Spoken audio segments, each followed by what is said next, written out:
Wife pregnant है, abortion करना था। Is it complication?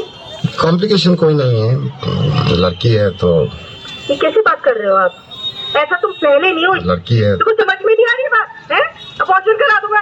लड़का चाहिए होगा आपको? नहीं, लड़का नहीं, लड़की ही चाहिए थी। तो फिर क्यों करा रहे हो अबॉर्शन? क्योंकि रेप हो जाएगा इसका। डॉक्टर, मैं ये नहीं चाहता कि इसका रेप हो जाए। I am so sorry doctor, मैं नवेद बोल रहा हूँ रेडियो मिर्ची से। और मुझे मालूम है कि आपके पास कॉल्स आती होंगी, लेकिन उनकी वजह यही होती होगी कि मैं दहेज नहीं दे सकता या मैं लड़की को पढ़ा नहीं सकता। लेकिन अब कॉल्स आया करेंगी और वजह ये हुआ करेगी डॉक्टर कि मैं अपनी बच्ची को पैदा नहीं होने देना चाहता, क्योंकि इसका रेप हो सकता है। दिल्ली में 8 महीने की बच्ची का रेप हुआ।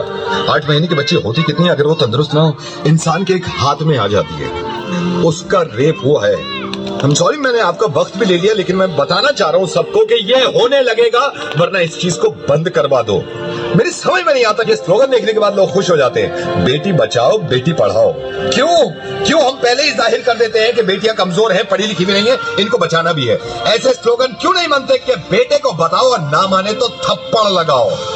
और जितने लोग इस बात को मानते थे ना कि लड़की घर से बाहर निकलती है तो रेप होता है, उसके रिश्तेदार ने बेडरूम में घुस के उसकी बच्ची के साथ रेप किया। जब इसके माँ बाप ने इस बच्ची को देखा तो खून में लथपथ पड़ी थी। पूरा हॉस्पिटल गूंज गया था इसकी चीख से। और हिंदू मुस्लिम, आप करते रहिए अपना काम एक दूसरे को बुरा भला कहने में और जुलूस निकाल के एक दूसरे को मारने में। अगर शर्म है ना थोड़ी सी, तो इनसे ज्यादा खतरनाक जो हमारे मुल्क में हो रहा है कि बच्चियों के रेप जो करते हैं, उन जानवरों को जाके सबक सिखाओ, इतनी भीड़ ले जाकर।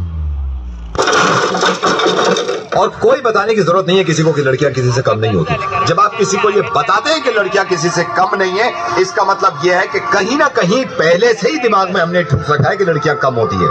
100 करोड़ की आबादी में अगर एक इंसान भी मेरी आवाज सुन रहा है ना, और इसको ये लगता है कि लड़कियां देर रात घर से बाहर निकलती हैं तो रेप होते हैं, तो मुझसे बात कर ले। मैं कसम खा रहा हूं, अगर उसने मुझे हरा दिया इस चीज में, तो जिंदगी में कभी रेडियो पे नहीं आऊंगा और अपनी आवाज नहीं सुनाऊंगा।